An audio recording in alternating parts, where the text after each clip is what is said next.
Este vídeo faz parte de um projeto de extensão do Instituto Federal de Pernambuco, campus Igaraçu. O nosso objetivo é que vocês possam conhecer o que se estuda nas aulas de Introdução à Programação do curso superior Sistemas para a Internet e do curso técnico de Informática para a Internet. Se você gostou do vídeo, considere fazer o nosso processo seletivo e entrar para uma instituição que, além de pública e gratuita, tem sua qualidade reconhecida internacionalmente.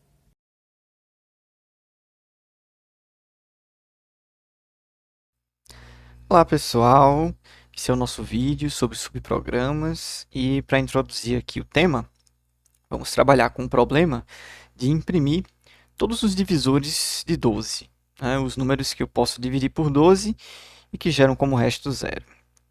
Tá? Então esses números são, né, o número 1, número 2, número 3, número 4, número 6 e o próprio número 12. Tá bom? Então, ó, temos aqui a variável número, né, que eu coloquei como 12, e eu vou fazer um for, onde eu vou com o meu i, né, que ele vai do 1 até o valor exato do número 12, né, maior ou igual aqui, né, aliás, perdão, menor ou igual, e ele vai sendo incrementado de 1 em 1. Toda vez que eu encontrar um número, que quando dividido, aqui, quando eu dividir o meu 12, né, que é a variável número, por i, tá? Toda vez que eu encontrar um i, que quando eu dividir o meu 12 pelo i e dê o resto zero, será impresso na tela o valor deste número. Ou seja, ele vai imprimir, né, 1, 2, 3, 4, 6 e o próprio 12. Então essa é a solução para esse problema. Parece uma solução bem interessante, né? Para esse problema ela se adequa de maneira bem legal. Inclusive é até fácil de eu trocar aqui, né? Se eu quiser computar o de outro número, colocar, sei lá, 14, 21, 75 e por aí vai. Porém, né, imaginem que agora nós precisamos imprimir, tá, os divisores de todos esses números aqui, ó, do 12, do 18 e do 25. Não é assim, tipo, eu vou imprimir o do rodei com 12, depois rodei com 18, depois rodei com 25. Não. É um programa só para imprimir todos os divisores desses três números. Então, tem que imprimir a listinha do 12, a listinha do 18, a listinha do 25. Como que nós resolveríamos esse problema? Tá? A solução, com aquilo que nós conhecemos hoje, né, até o momento aqui com os nossos vídeos, seria simplesmente replicar 3 vezes o nosso código original, modificando apenas o valor da variável número. Tá bom? Então, eu pegaria esse código aqui, copiaria e colaria 3 vezes, e aí teria o meu problema resolvido. Porém, como vocês já devem imaginar, essa solução não é a solução mais adequada. E aí, né, tem algumas reflexões bem interessantes aqui que nós podemos fazer com relação a essa solução que pegaria 3 vezes, né, o nosso código replicado. Então, a primeira reflexão é essa daqui. E se tivermos que computar os divisores de outros 100 números? Olha só, 100 números. Tá? Você vai replicar o código 100 vezes? Acho que não, né? Não é uma boa ideia, definitivamente não é uma boa ideia. Imagina o tamanho do programa. E se encontrarmos um bug no código que nós copiamos? Né? Esse bug vai ser replicado 3 vezes. Nós vamos ter que corrigir 3 vezes o código. Tá? Então, também, né, se você escrever um código errado, se saiu copiando e colando e depois encontrou um bug, definitivamente, né, você está lascado. Tá bom? Mas, né, ainda tem outra coisa, porque se você replicar o código embaixo do outro, fica até mais fácil, né, de você corrigir, porque você vai corrigir um trecho de código que está tudo junto. Mas imagine que você copiou e colou o código em várias partes, arquivos distintos de, né, um sistema aí bem grande. Então, você vai ter um trabalho enorme para encontrar esse código por aí, né, perdido no mar de código. Tá bom? Então, a solução para todas essas peripécias, vamos dizer assim, né, é justamente o conceito de subprogramas. E nessa aula, tá, nós vamos, né, compreender que um subprograma ele é um trecho de código que resolve um problema específico, né? Ou seja, um subproblema, tá bom? Então você tem um problema, né, e aí você implementa um código que vai resolver este subproblema.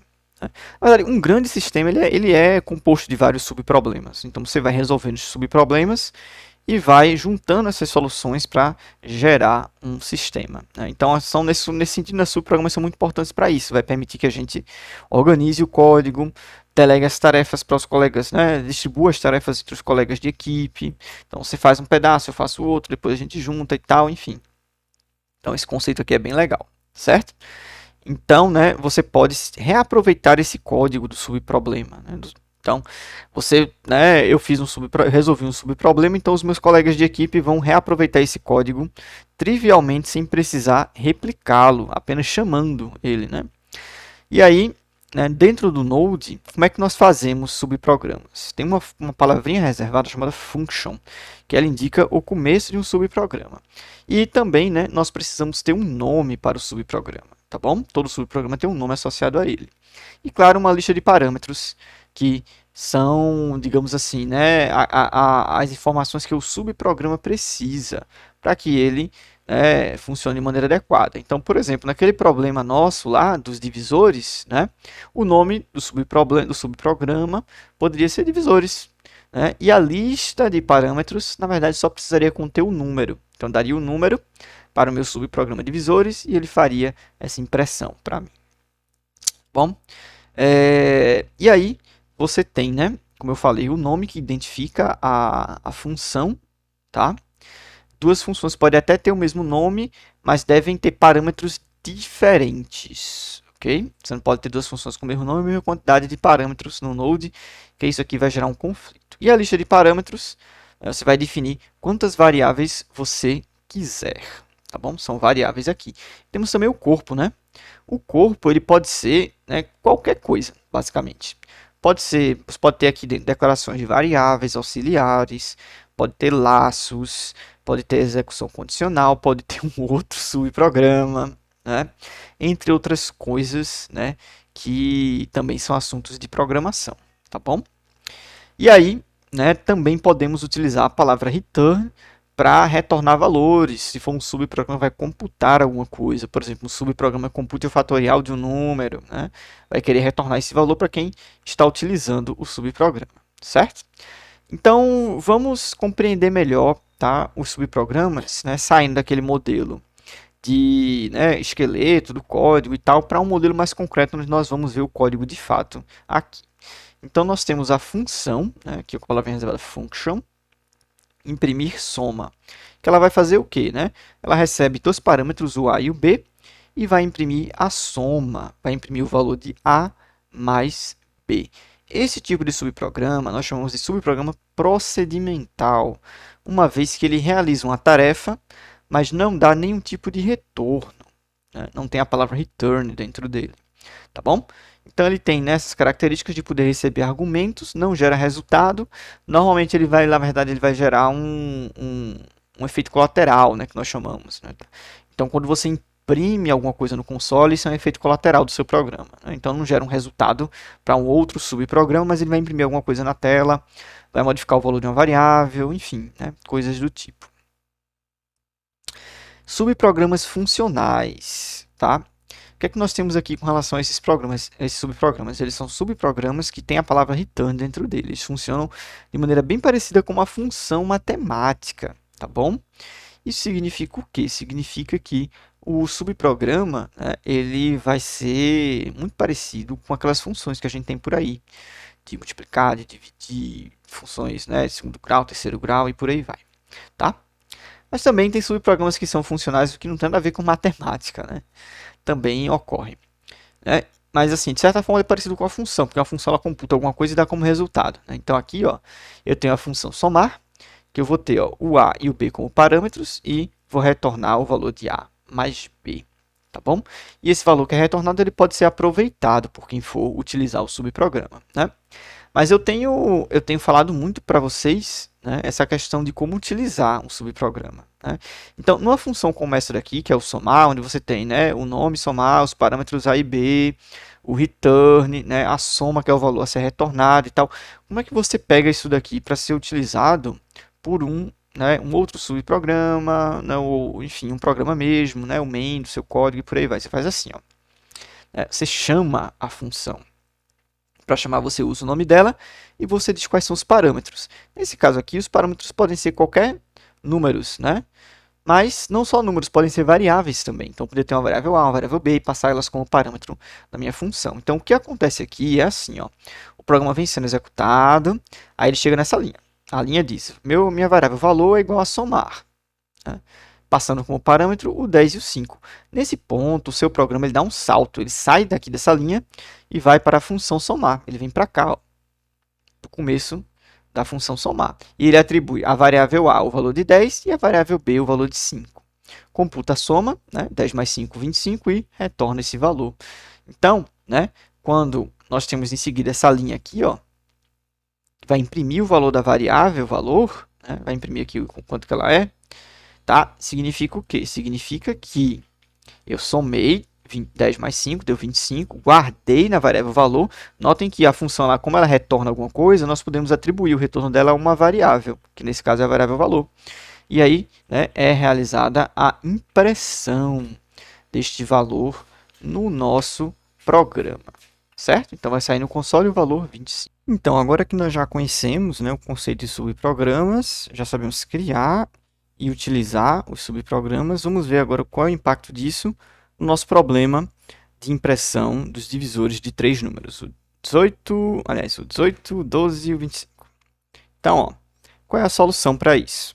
Tá? Vamos utilizar aqui uma função e o nome dela é divisores. Tem como parâmetro um número e vamos colocar todo aquele for que discutimos no começo do vídeo aqui dentro, onde o i vai de 1 até número, né? E de fato vai até número, né? Até o número menos 1, porque é menor ou igual aqui, vai de 1 em 1.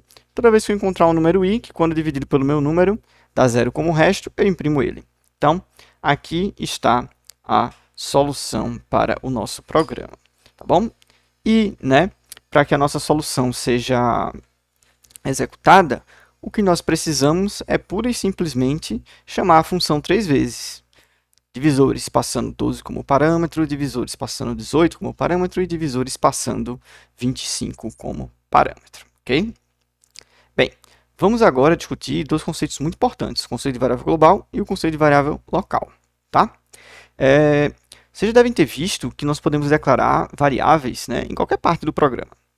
Então, por exemplo, nesse código aqui, nós temos o quê?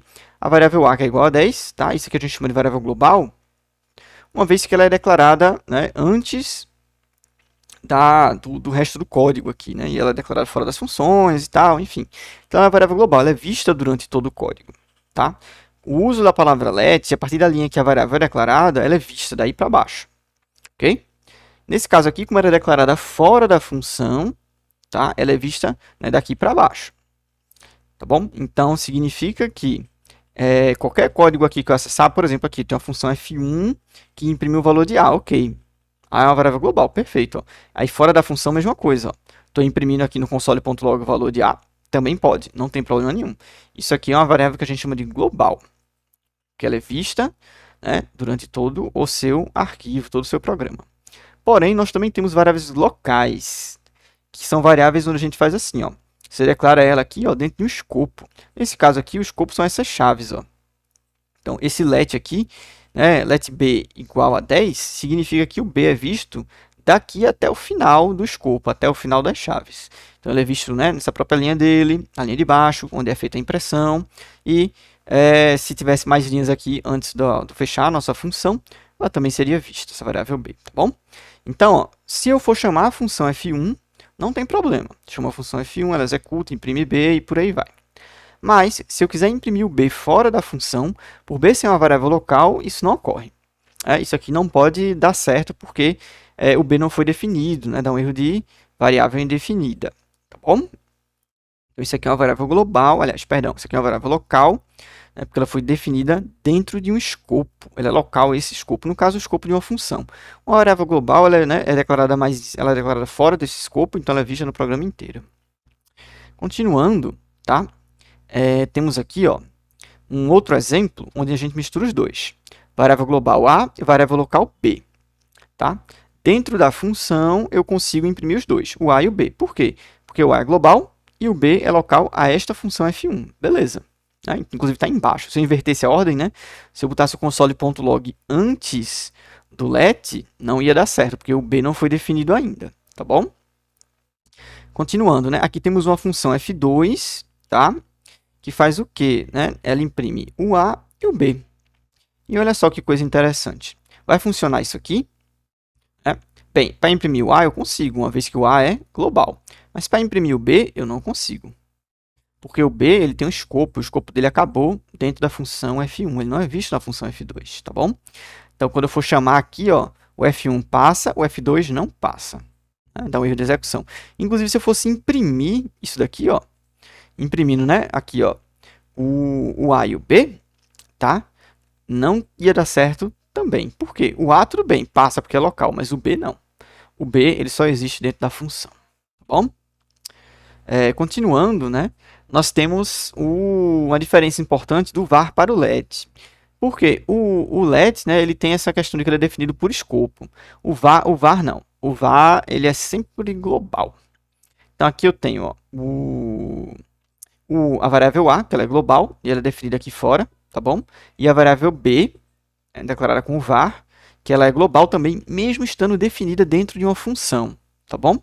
Então, essa é a principal diferença entre o var e o let. O let tem, né, a variável vista no escopo e a partir da linha que você definiu. Né, no let. No var, não.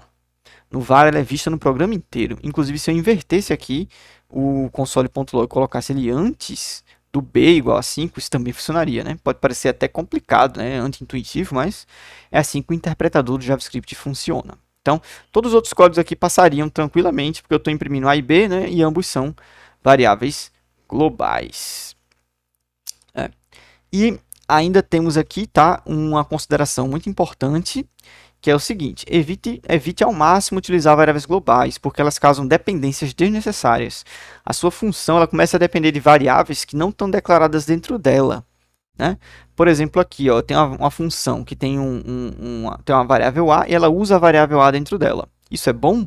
Né? Ok, o a está perto, né? Não tem problema, eu estou vendo o código todo, né? A priori não tem muito estresse. Porém, imagine agora que esse A esteja declarado em outro canto do seu código, que é bem grande. Né? Aí não vai dar certo, porque você não vai nem saber direito onde é que isso está vindo.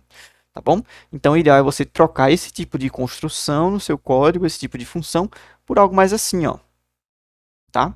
Como, por exemplo, a nossa função agora aqui, ó, que recebe o A como parâmetro e imprime o valor de A no console. Ok? Então, era isso que eu tinha para falar para vocês sobre o assunto de subprogramas, né? Vejo vocês no próximo vídeo, onde nós vamos discutir e resolver exercícios sobre o tema. Até lá!